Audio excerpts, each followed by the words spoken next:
11월 24일 아침입니다. 오늘 저희들에게 주시는 하나님 말씀은 스가랴 14장 1절로 11절까지 말씀입니다. 말씀을 한 목소리로 봉독하겠습니다. 여호와의 날이 이르리라. 그날에 내 재물이 약탈되어 내 가운데에서 나누이리라.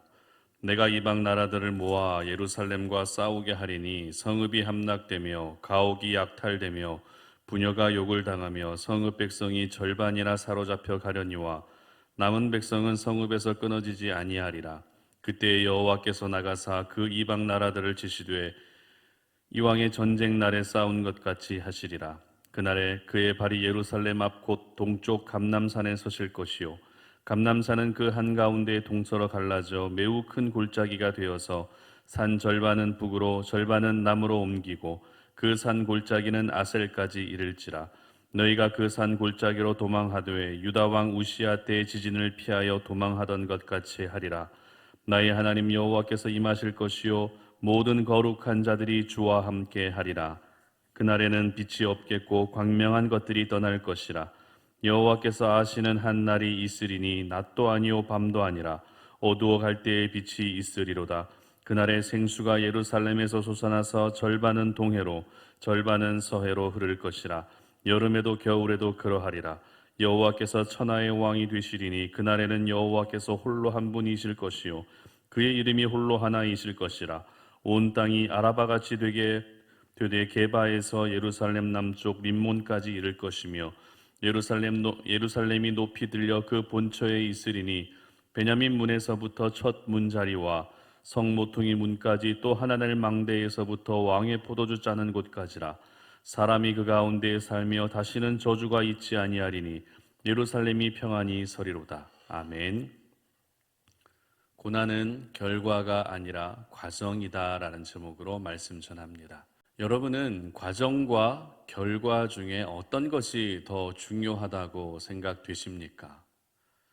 우리가 살아가면서 어떤 일이든지 과정이 있고 또 결과가 있기 마련인데 이 과정과 결과 중에 여러분들이 중요하게 생각하시는 부분은 어떤 부분이십니까? 아무래도 많은 분들이 과정보다는 결과를 더 중요하게 여기지 않을까라는 그런 생각이 드는데요. 왜냐하면 이 결과라고 하는 것은 많은 것을 포함하고 있고 또 많은 것을 말해주고 있기 때문입니다. 결과를 보게 되면 그 과정을 알 수 있다는 것이죠. 결과는 과정을 포함하고 있습니다. 그러나 과정은 어떻습니까? 과정은 결과를 포함하지 않습니다. 그 과정이 어떠한지에 따라서 결과가 정해져 있는 것이 아니라는 것이죠.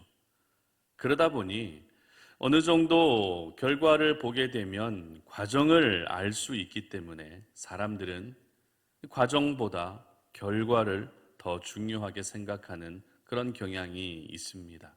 그러나 그렇다고 해서 과정이 결코 중요하지 않은 것은 아닙니다.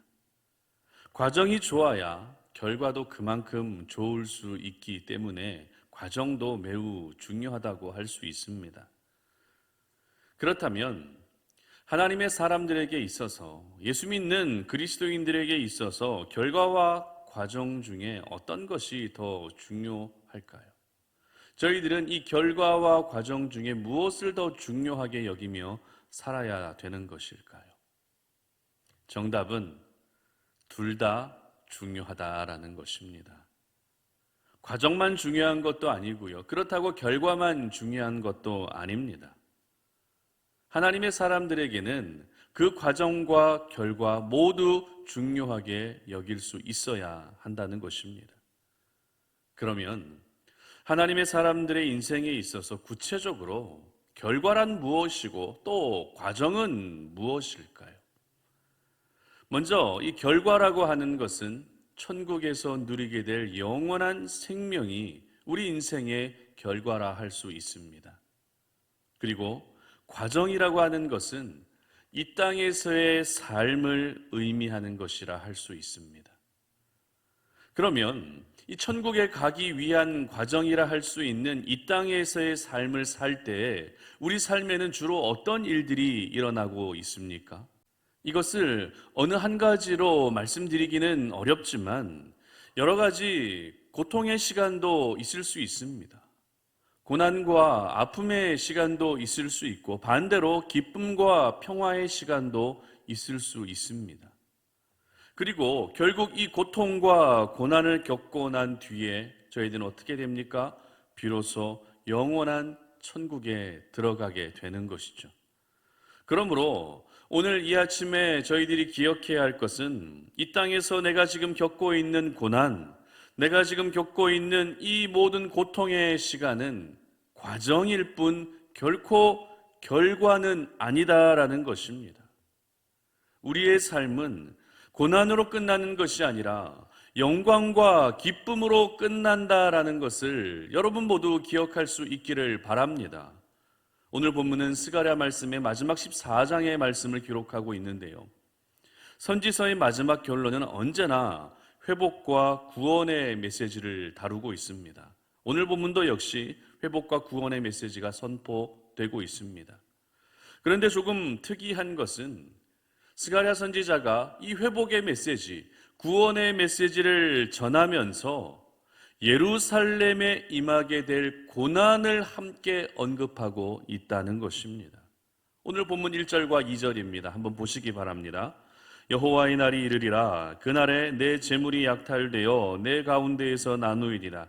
내가 이방 나라들을 모아 예루살렘과 싸우게 하리니 가옥이 약탈되며 부녀가 욕을 당하며 성읍 백성이 절반이나 사로잡혀 하려니와 남은 백성은 성읍에서 끊어지지 아니하리라. 아멘.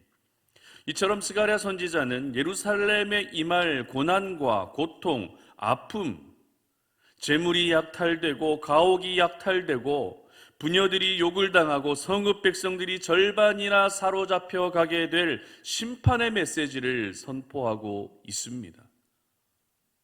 그러나 저희들이 오늘 방금 읽은 이 말씀에서 기억해야 할 포인트는 비록 그와 같은 고난의 아픔이 있는 것은 사실이지만 오늘 본문 2절 마지막 절에 기록하고 있는 것처럼 남은 백성은 성읍에서 끊어지지 않게 하겠다라고 하는 이 말씀이라는 것입니다.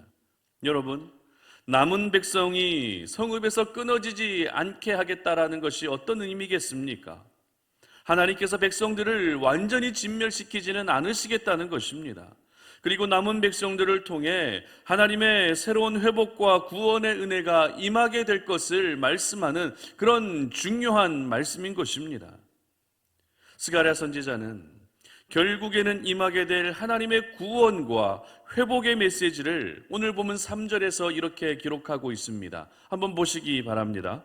그때에 여호와께서 나가사 그 이방 나라들을 치시되 이왕의 전쟁 날에 싸운 것 같이 하시리라. 아멘. 그렇습니다. 회복과 구원은 악한 자들을 심판하시고 악한 자들을 멸망시키시는 데서부터 시작되는 것입니다.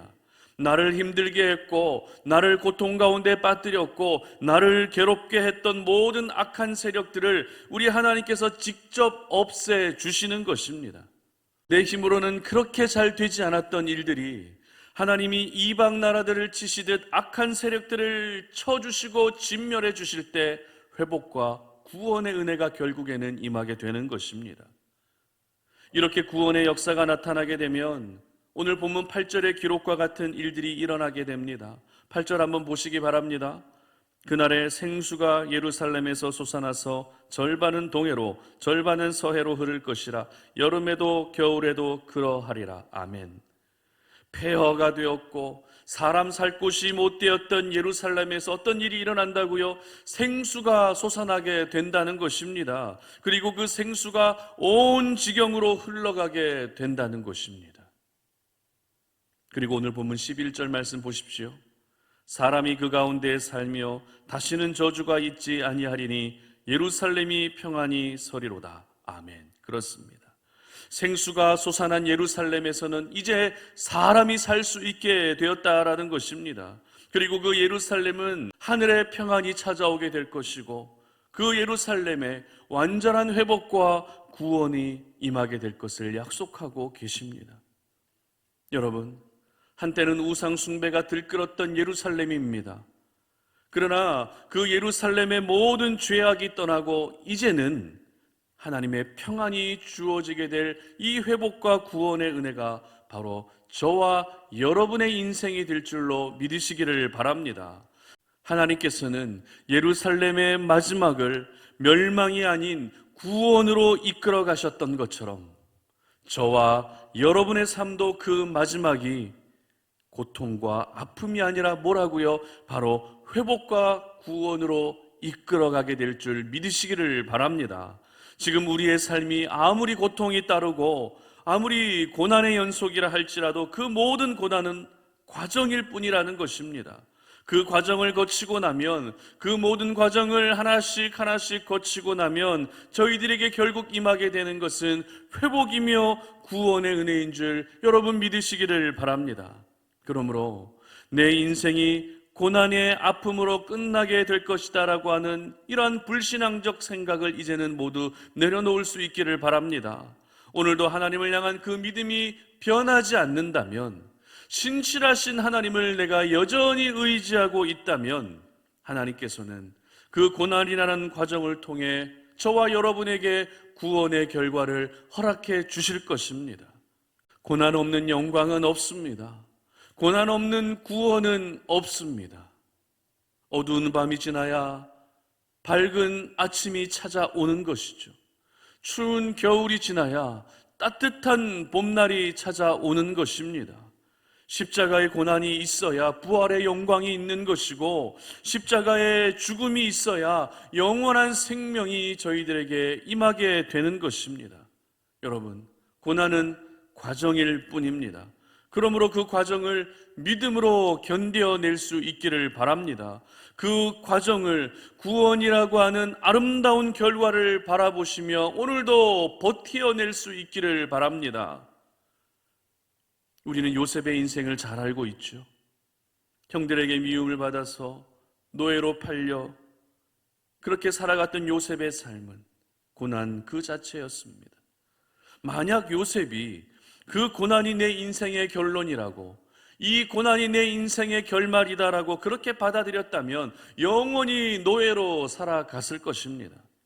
그러나 우리 하나님은 요셉을 고난이라는 그 과정을 겪게 하신 후에 요셉을 통해 그 아버지와 형제들을 구원하셨습니다. 그리고 그 가족 모두를 구원하셨습니다. 그런데 이 가족의 구원을 더 넓은 의미로 바라보게 되면 이스라엘 민족의 구원이었고 한 나라의 구원이었다는 것이죠. 이처럼 고난은 구원을 얻기 위한 과정입니다. 고난을 통과하고 고난을 견뎌내는 자에게 하나님의 구원의 은혜가 임하게 되는 것입니다. 그렇다면 지금 여러분이 가지고 있는, 여러분들이 처해 있는 고통과 고난은 어떤 것들이 있으십니까? 사람들과의 관계 속에서 고난을 겪고 계십니까? 아니면 육신이 약해서, 몸이 연약해서 고난을 겪고 계십니까? 아니면 경제적으로 어떤 어려움을 겪고 계시지는 않으십니까? 가만히 생각해 보면 우리 인생은 이 고난이라고 하는 주제와 뗄래야 뗄 수 없는 그런 삶인 것 같습니다. 그러나 오늘 말씀을 통해 우리가 함께 나눴던 것처럼 그 모든 고난은 구원을 얻기 위한 과정이라는 사실을 여러분 모두 기억할 수 있기를 바랍니다. 그 고난으로 내 인생이 끝나는 것이 아니라 구원으로 내 인생이 끝나게 될 것을 여러분 믿음으로 바라볼 수 있기를 바랍니다. 그래서 여러분 모두가 오늘 하루 고난으로 인해 무너지는 것이 아니라, 고난으로 인해 좌절하는 것이 아니라 그 고난을 통과한 끝에 결국에는 하나님이 허락해 주시는 회복과 구원이라고 하는 아름다운 결론, 아름다운 결말을 경험할 수 있는 저와 여러분들 되시기를 주님의 이름으로 축복합니다. 함께 기도하며 나아갑니다. 하나님 감사합니다. 오늘 이 아침에 우리가 주의 말씀을 통해서 우리가 이 땅 가운데서 겪고 있는 모든 고난의 시간들, 고통의 시간들은 구원을 얻기 위한 과정임을 기억합니다. 고난으로 내 인생이 끝나는 것은 하나님이 원하시는 것이 아닌 줄 믿습니다. 그렇기 때문에 고난 앞에 무너지지 않게 하여 주시옵소서.